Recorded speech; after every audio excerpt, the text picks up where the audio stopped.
ayağımız dondu. Ağrı'da hayat şartları yaşamak çok zor. Şu anda eksi 20-25 derecede mücadele ediyoruz. Gece çalıştık işte, taksiciyiz.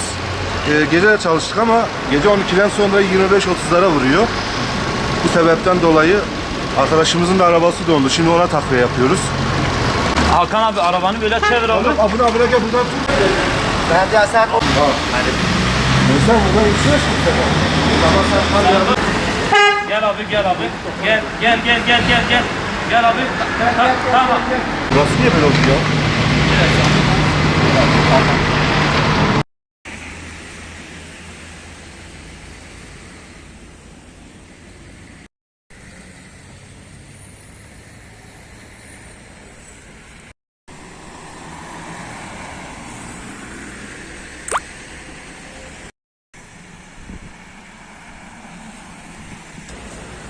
Çok soğuk. Zaten Ağrı'nın genel soğuğu bu şekilde.